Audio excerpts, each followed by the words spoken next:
Wife divorced poor husband to marry his best friend. But what she never saw coming was the elegant move that turned her betrayal into her own destruction. Nathan Cole, a hardworking man who once believed love was stronger than money, watched the woman he built his world around walk away for the man he trusted most. She thought she was upgrading her life, trading loyalty for luxury, friendship for fortune. But what happens when the poor husband she abandoned turns out to be 10 steps ahead of them both? What kind of man smiles when his wife betrays him? And what elegant move could leave a cheating wife and her new husband completely shattered? The morning light crept through the blinds of the modest Atlanta apartment, catching the edge of Nathan Cole's laptop screen as he checked the balance on their joint account. His thumb froze mid-scroll. Another $2,800 gone. Property maintenance, the line read. Again. He blinked, rubbed his eyes, refreshed the page. The same deduction appeared for the last 5 months. Nathan wasn't paranoid, he was precise. Numbers were his language. But this number, this monthly leak, whispered something he hadn't wanted to hear. In the kitchen, Lydia hummed softly, pouring almond milk into her coffee, wearing the satin robe he'd bought her for their anniversary. The one she'd said looked too cheap for Instagram. Nathan closed the laptop, watching her silhouette move in the light, graceful, confident, unaware that something inside him had just shifted. "Babe," he said casually, forcing a smile, "who's getting all this maintenance money?" She didn't turn. "Oh, that," she said, her tone light. "Just some upkeep for Mom's condo. You know how the management always adds hidden fees?" Nathan nodded slowly. "Right. Hidden fees." When she turned to kiss him goodbye, he caught the faint scent of a cologne he didn't wear.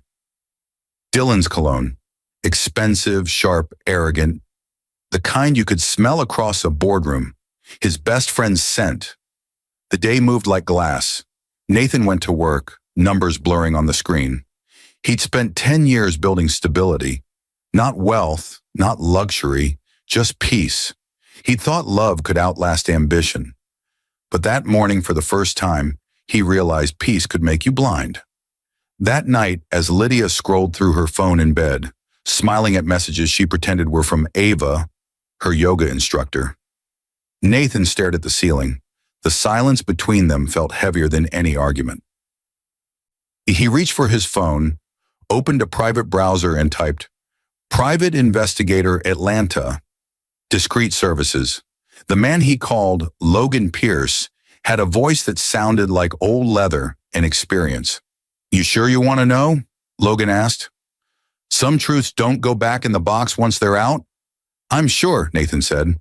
By the end of that week, Logan's camera lens had seen everything Nathan's love had refused to. Photos. Lydia stepping out of Dylan's Range Rover. Lydia entering a Buckhead apartment registered under D. Shaw Real Estate. Lydia unlocking the door like she lived there. When Nathan opened the file, something in him didn't break. It froze. Every dinner with Dylan, every football game, every drink at the bar replayed in his head like a movie where he'd been the punchline. He didn't confront her, not yet. He waited. Calculated. Every night he memorized her lies. Every morning he planned his silence. Until one evening, Lydia came home glowing, literally glowing. "I filed the papers," she said, setting the divorce documents on the table like a birthday gift. "Nathan, this isn't working. You deserve someone more your pace. You know Dylan offered to help me find an apartment until the settlement clears?" He smiled faintly, his voice calm. Of course he did. That night, after she fell asleep, Nathan sat by the window, watching the city lights shimmer. Atlanta looked so alive from a distance. Cars moving, people laughing, deals closing. But beneath it, every light hid a lie. He picked up his phone again, typed one message to Logan. "Find out who's paying for that apartment. And check something else for me. DNA testing services." He pressed send, exhaled, and whispered into the silence. "You think you won, but I'm not done playing yet." 3 days later, the air in Nathan's office felt heavier than usual. His phone buzzed twice, a text from Logan Pierce. "I've got everything. You'll want to sit down." By the time Logan arrived, Nathan had already locked the door and drawn the blinds. Logan dropped a thick envelope on the table. The sound echoed like a gunshot. Inside were photographs, receipts, and DNA test results sealed in a white envelope.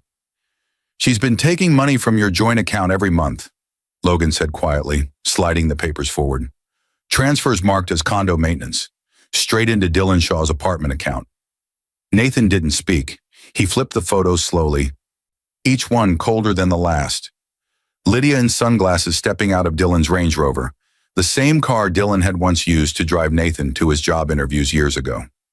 Another photo, Lydia laughing on the balcony in a silk dress Nathan recognized. He had ironed that dress himself the night of their anniversary. Then Logan's tone changed. "There's something else. You told me to check the kids." Nathan's heart clenched. Logan pushed forward the DNA results. Nathan unfolded the sheet, his hands steady, but his eyes burning as he read, "Probability of paternity, 0.0% for both minors." The room fell silent. Outside, Atlanta traffic hummed like a cruel soundtrack to a moment that would never leave him. For a long time, Nathan said nothing. He just stared at the wall, breathing through the ache in his chest. Logan stood slowly. "You want me to keep digging?" Nathan finally looked up, voice quiet but sharp. "No, you've done enough. Now it's my turn."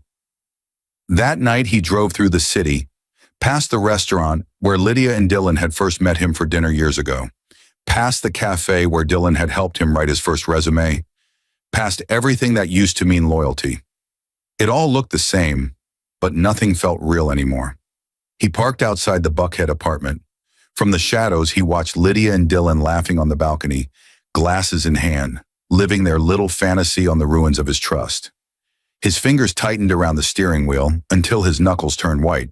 But instead of rage, he felt a strange, chilling calm, the kind of calm that comes when pain transforms into purpose. By midnight, Nathan had made his first move. He logged into his hidden business account, the one he'd built quietly during years Lydia mocked his small projects.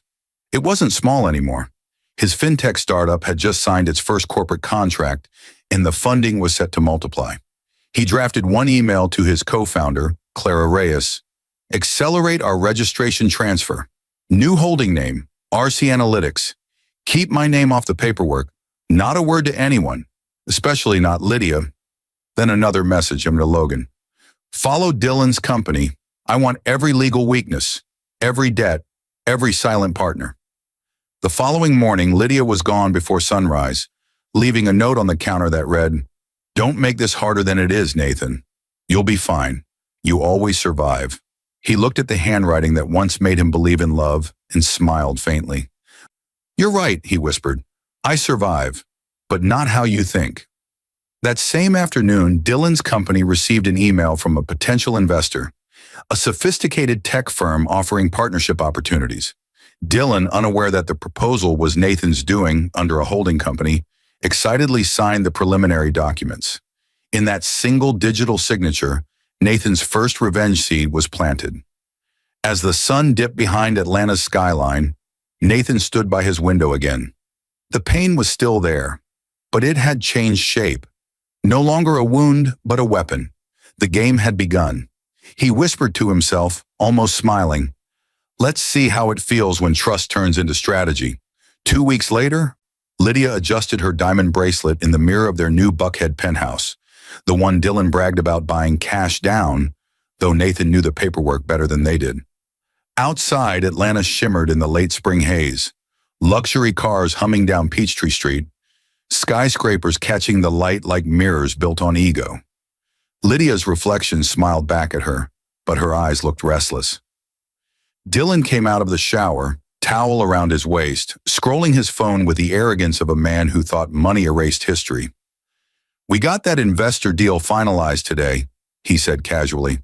35% stake, just like that. Things are finally aligning. Lydia turned, lips curling.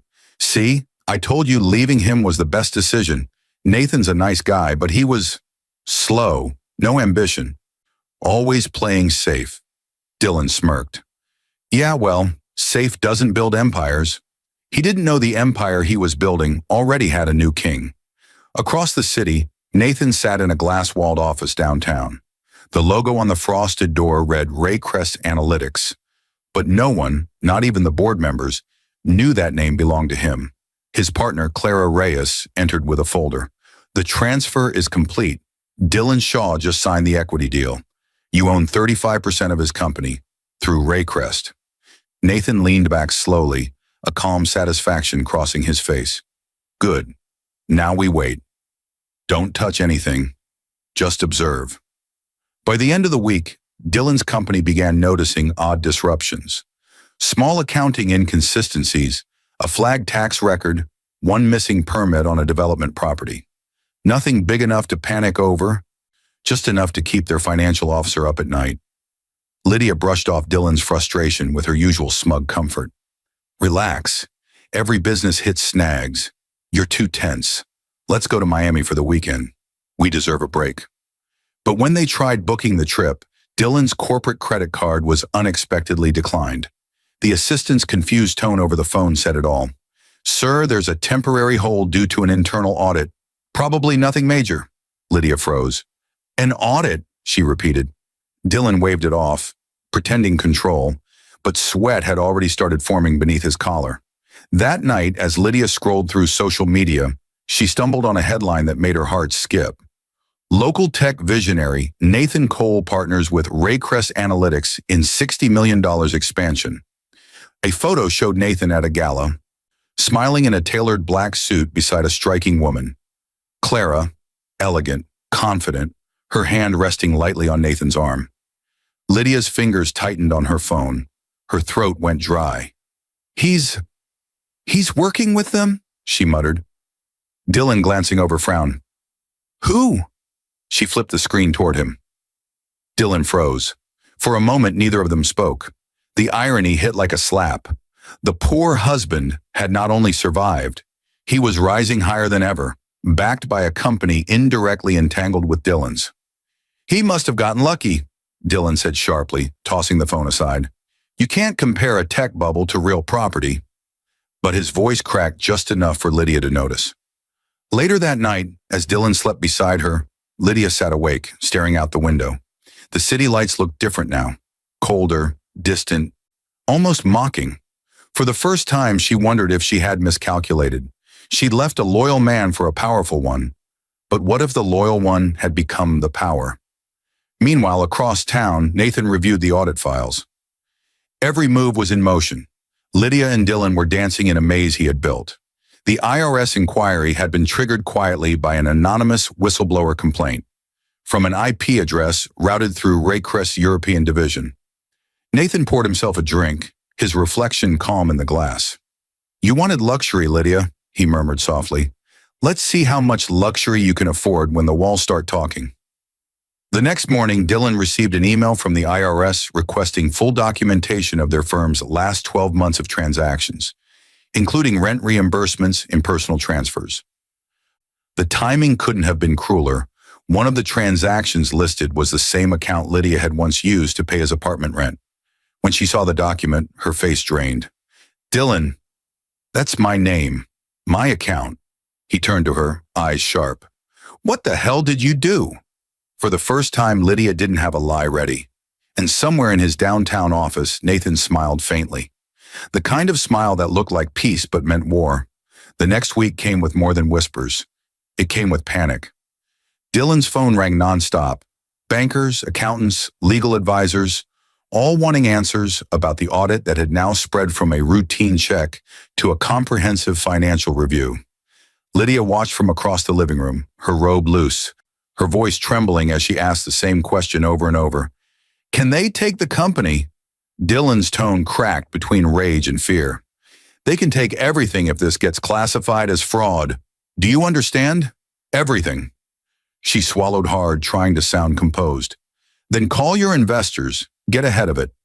He stared at her for a long second. They're not answering, Lydia. When she turned away, he slammed the papers on the table.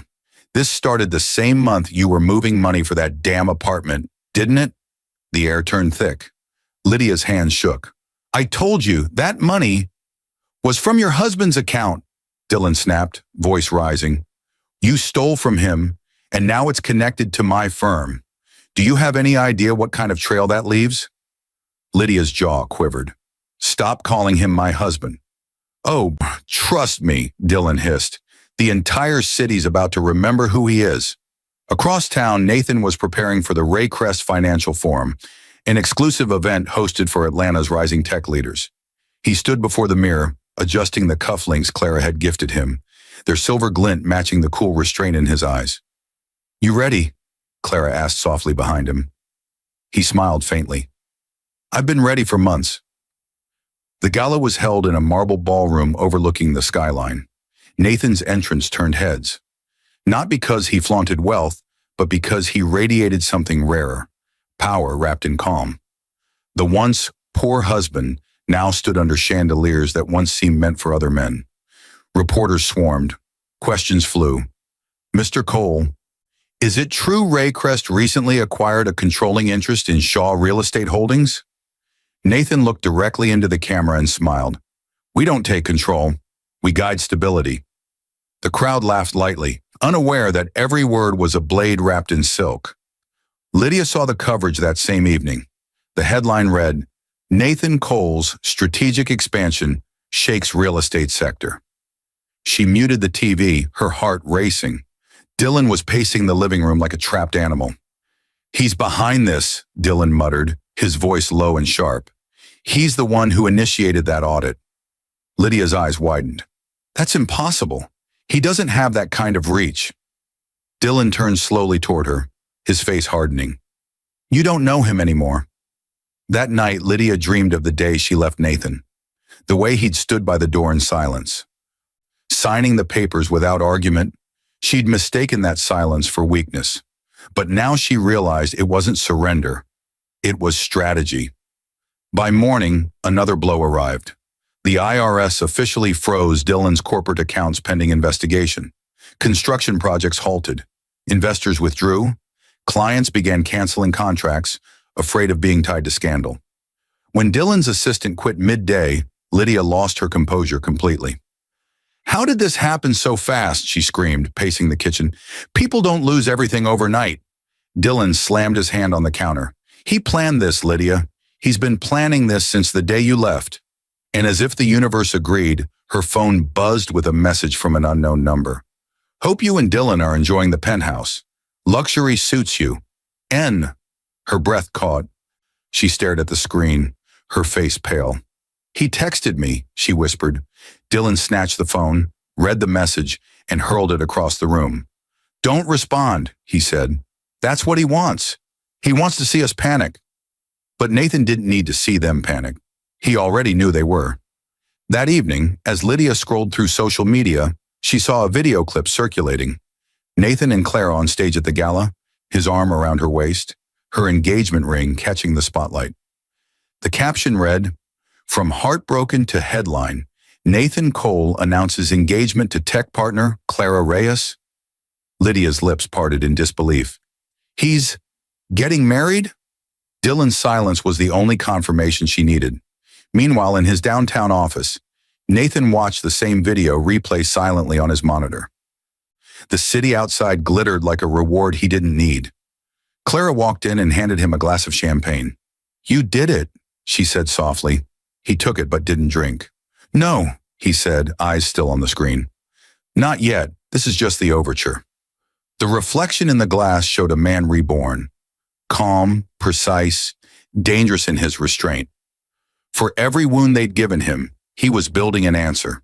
And soon those answers would echo louder than their laughter ever did. Atlanta's elite moved fast when they smelled scandal. One whisper at the Raycrest Gala turned into 100 murmurs by morning. By the time Lydia walked into her favorite salon in Buckhead, conversations froze. She could feel eyes following her through the mirror, smiles that looked polite but hid curiosity sharp enough to cut. "Lydia Shaw?" One stylist whispered to another. "Isn't that the woman whose husband—" Lydia stood abruptly, tossing her hair back with practiced grace. "Cancel the appointment," she said flatly, but her voice shook. For the first time, she didn't feel like the woman who left her boring husband for a better life. She felt like someone walking through a storm wearing glass heels. Across town, Dylan's office buzzed with chaos. Two of his investors had pulled out, citing financial integrity concerns. One of them forwarded him the article that started it all. Anonymous report exposes mismanagement at Shaw Real Estate. No name was attached to the author, but the evidence came from inside his own company. He called his accountant shouting, "Who leaked this?" The accountant stammered through the phone. "Sir, the documents, they were traced back to a holding company, RC Analytics. That's part of the Raycrest network." Dylan froze. RC Analytics. Raycrest. Nathan. He slammed the phone down and whispered to himself, "He's everywhere." That evening, Lydia came home to find Dylan sitting in the dark, tie loosened, whiskey glass trembling in his hand. "We're done," he said flatly. She blinked. "What are you talking about?" "I mean, we're finished. They're freezing our assets. The banks pulled our line of credit.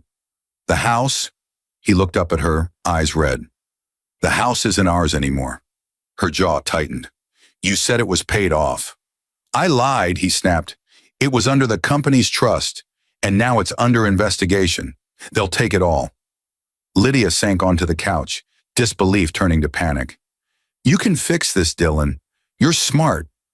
You always fix things." He gave a hollow laugh. "The man who could fix things is the man you left." Her throat burned. "Don't say that." But the truth was already circling them like smoke. 2 days later, Lydia attended a charity luncheon, desperate to reclaim normalcy. She wore pearls, her smile practiced. The cameras flashed, but the questions hit harder than any spotlight. "Mrs. Shaw, is it true your husband's firm is under federal audit? Is it connected to the recent Raycrest acquisition? Have you spoken with Nathan Cole since his engagement?" She forced a laugh and waved them off, but the tremor in her fingers betrayed her. Within hours, her photos were online, captions spinning faster than she could deny them. "From society darling to scandal wife," one blog headline read. "Nathan Cole's ex-facing karma in couture." When she returned home, Dylan was gone. His clothes, his laptop, everything. The silence in the penthouse felt final. That same night, Nathan attended an exclusive investors' dinner downtown. The chandeliers gleamed. Conversations hushed when he entered. The host stood to introduce him. "Ladies and gentlemen, the man of the hour, Mr. Nathan Cole, founder of Raycrest Analytics." Applause rippled through the room. Cameras flashed. Nathan shook hands, calm and steady, as if his rise had been effortless.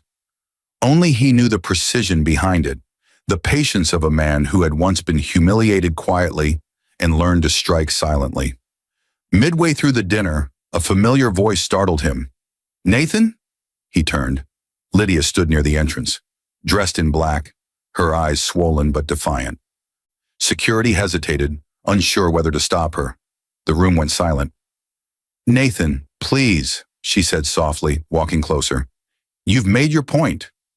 He looked at her with that same unflinching calm that used to scare her more than anger. "Have I?" "You're destroying us," she whispered. "You've taken everything." He leaned forward slightly, his tone even. "No, Lydia, I didn't take anything.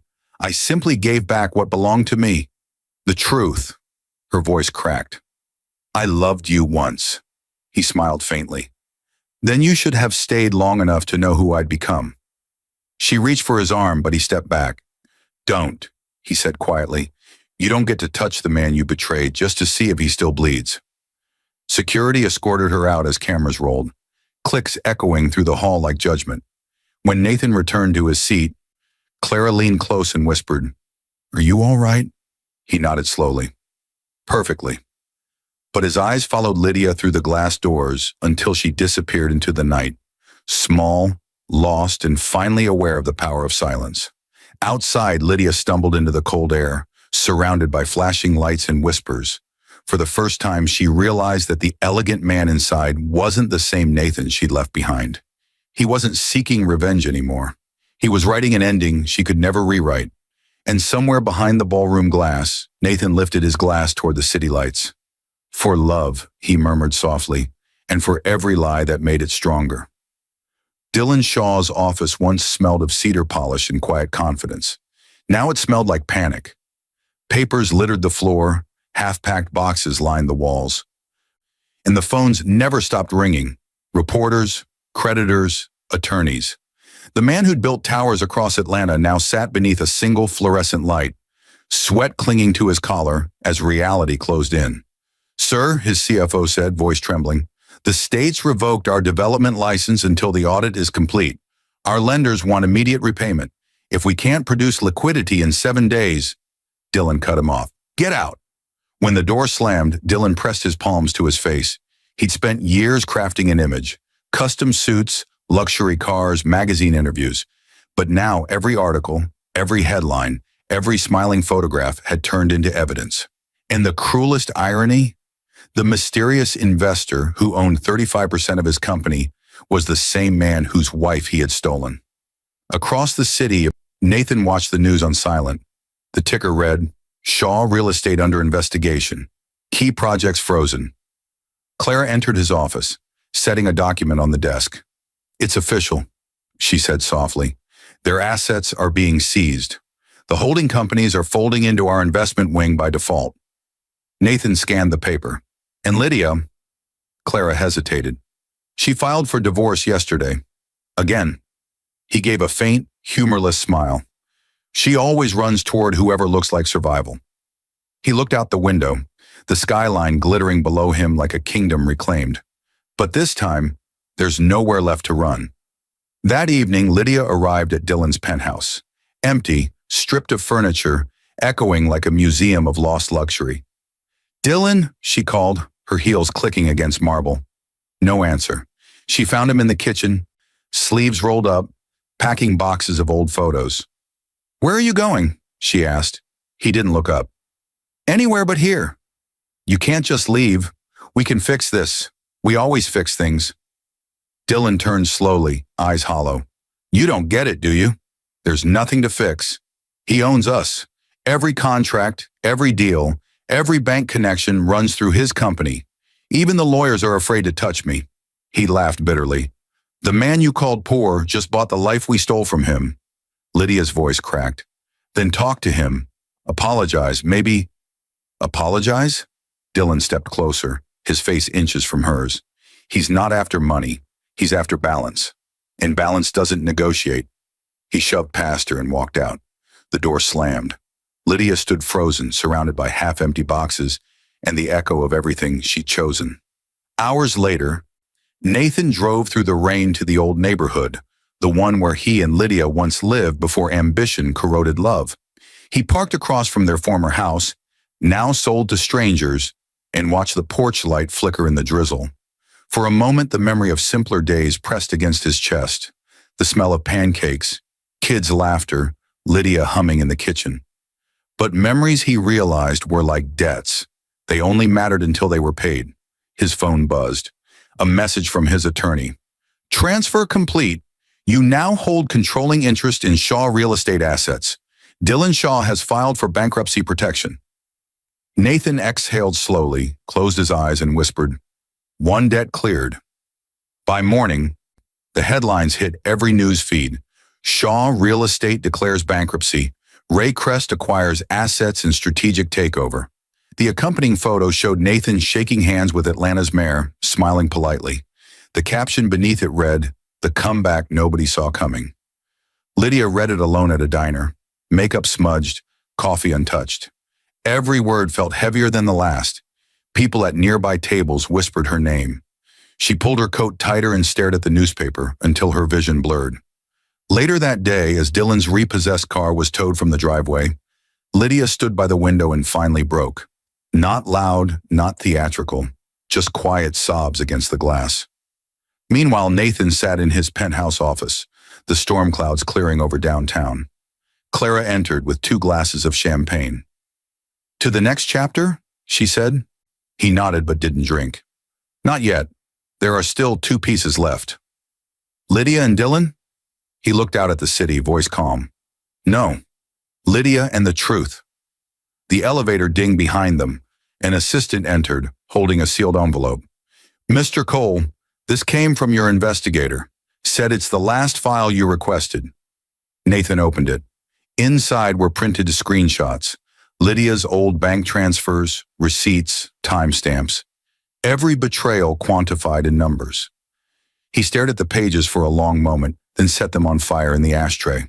The flames curled slow and bright.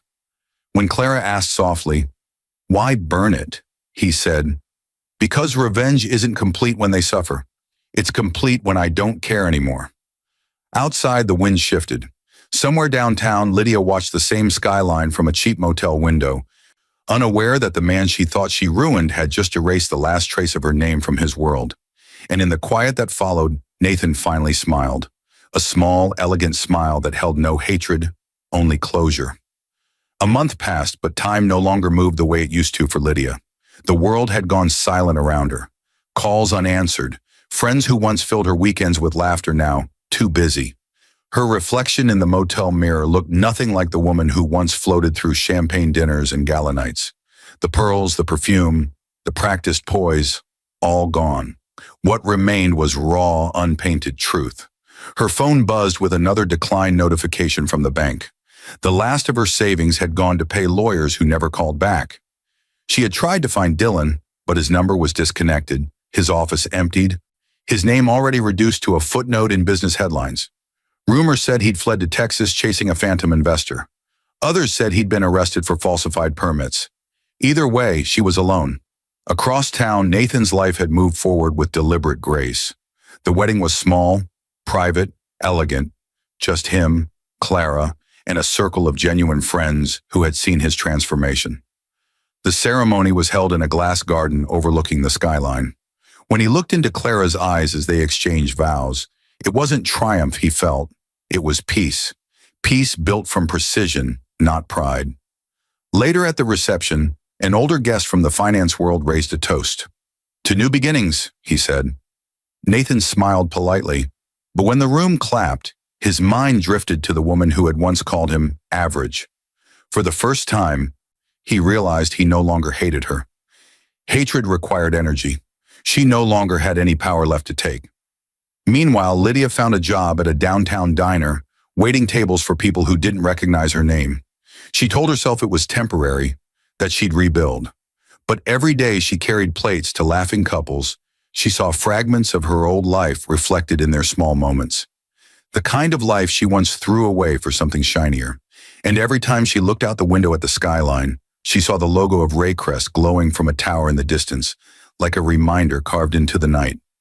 One evening, she came home to a letter slipped under her motel door. The envelope bore no return address. Her name was written in familiar, precise handwriting. Hands trembling, she opened it. "Lydia, some debts don't need payment, just acknowledgement. You once told me I'd never be enough. You were right. I became more than enough. There's a check enclosed. Use it however you need. It's not forgiveness. It's closure." Nathan inside was a single check, $50,000 drawn from Raycrest Holdings. Lydia stared at it for a long time, her mind spinning through disbelief, pride, and shame. He wasn't buying her silence. He was proving he no longer needed revenge, and somehow that hurt more than anything he'd done before. She folded the check back into the envelope and sat on the bed until dawn, tears she hadn't allowed in months finally breaking through. In that moment, she realized what true poverty was. It wasn't about money. It was about the absence of worth when the person who once saw value in you no longer did. Nathan, meanwhile, stood on his balcony, watching the first light spill over Atlanta. Clara joined him, her head resting against his shoulder. "It's over," she whispered. He nodded slowly. "For me, yes." Then he looked out at the city that had once humiliated him and now carried his name on glass towers, and said quietly, "But for them, it's just beginning." Because he knew what Lydia didn't yet realize. Dylan's forged signatures and Lydia's financial transfers had been reopened under federal investigation. The same evidence she thought had burned away months ago had been forwarded anonymously to the Department of Revenue. By the next week, Dylan's name resurfaced in headlines again. Federal charges filed against former developer and associates. Lydia's phone rang with a number she hadn't seen in months. When she answered, a voice from the district attorney's office asked, "Mrs. Shaw, were you aware of your participation in these transfers?" The world seemed to tilt. "No," she whispered, gripping the counter. "Please, I didn't know." But the investigator's tone was indifferent. You'll need to come in for questioning." When the line went dead, Lydia sank to the floor, her hands shaking. She looked again toward the skyline through the thin motel curtains. The Raycrest logo shimmered faintly in the distance. Beautiful, unreachable, and final. Across that same skyline, Nathan closed his laptop, having read the morning's headlines. He poured coffee, his expression unreadable. When Clara asked, "Does it ever feel like too much?" he smiled faintly. "No," he said softly. "It feels like balance." And as the sun rose over Atlanta, both of them, one rebuilt, one ruined, finally understood the same thing in two different ways. Betrayal doesn't destroy people. It reveals who they truly are when the curtain falls. The courthouse smelled of coffee and fear. Lydia sat on the wooden bench outside the hearing room, palms slick, eyes darting to the clock every few seconds. Her lawyer, young, tired, already defeated, whispered, "Just answer honestly, Mrs. Shaw. They only want clarification." Clarification. That word felt cruel. She wanted erasure. When they finally called her name, the hallway seemed to stretch forever. She stepped into a room filled with gray suits and calm voices. The prosecutor read through bank records, receipts, and wire transfers. Every page carried her handwriting. Every signature looked like confession. "So you confirm," the prosecutor said evenly. "These transfers were made from a joint account once shared with Mr. Nathan Cole. Funds later deposited into Dylan Shaw's corporate accounts?" Lydia's voice cracked. "Yes, but I didn't know they were illegal. I thought it was rent. The prosecutor raised a hand. "We're not here to discuss your intentions, Mrs. Shaw. Just the facts." The facts, those same facts Nathan had once lived quietly beneath, now stood tall, wearing suits and holding evidence. Every word pinned her down. Afterwards, she stepped into the daylight, cameras flashing. Reporters shouted her name, their questions slicing through the noise. "Mrs. Shaw, is it true your ex-husband exposed the fraud? Did you know the children weren't his? How does it feel to watch him succeed?"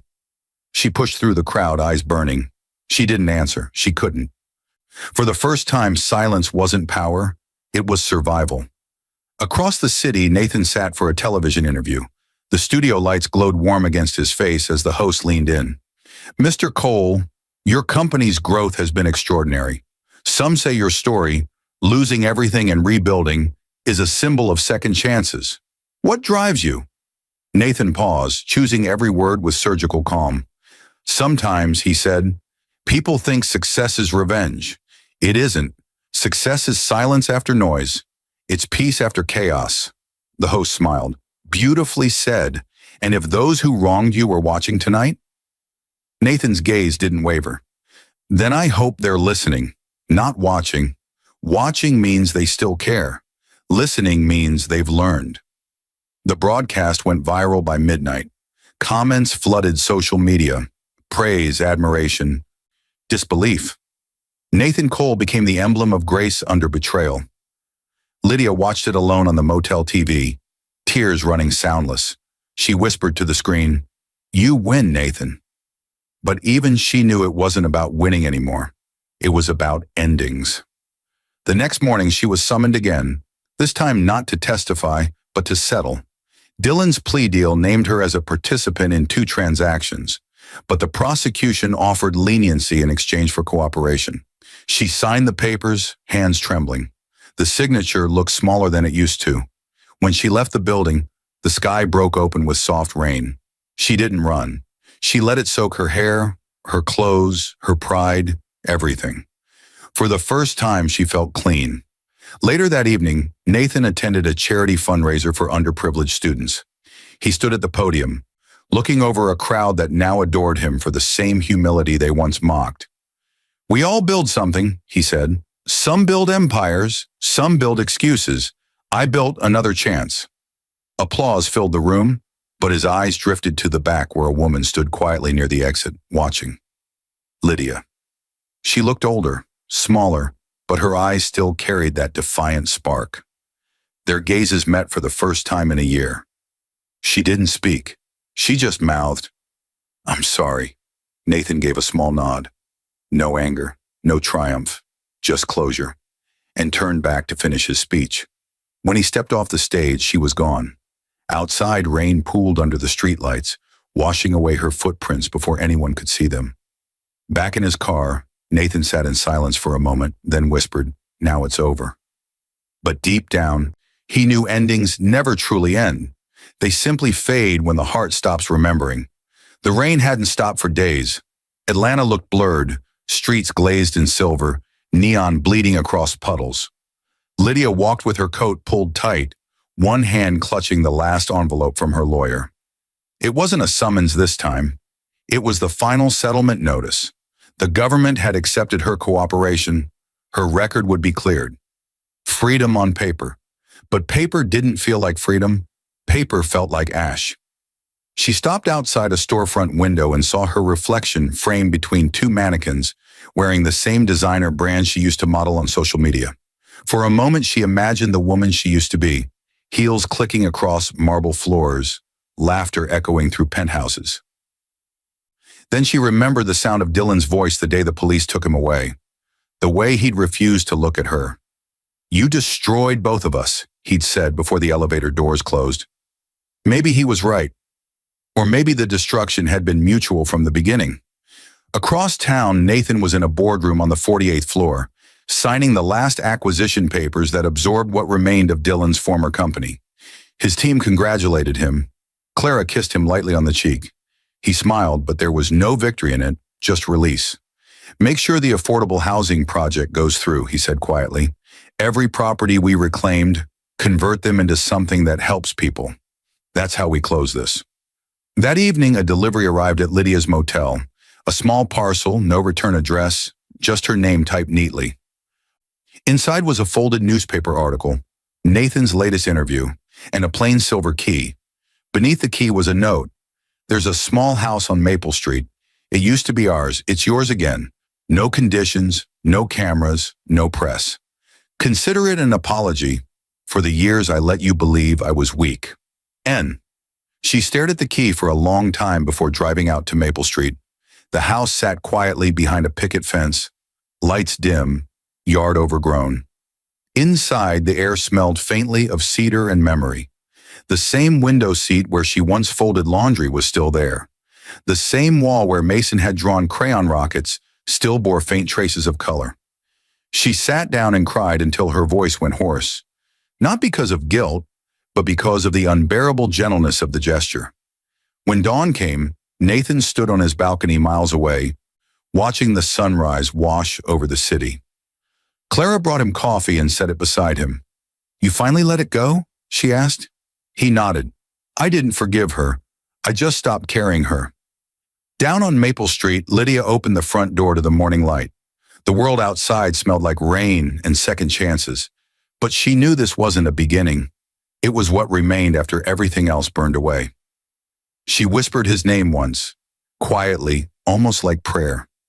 Then she started cleaning the house, one room at a time, because sometimes redemption isn't dramatic. It's domestic. It's sweeping the dust off the floor of the life you ruin. Nathan, miles away, looked out over the skyline one last time. "Balance," he said softly and turned from the window. The elegant move was complete. Not the wealth, not the takeover, not the exposure. The true move was giving her peace he no longer needed, leaving her alive with memory instead of hatred. That was the kind of revenge that didn't fade. That was the kind that lasted forever.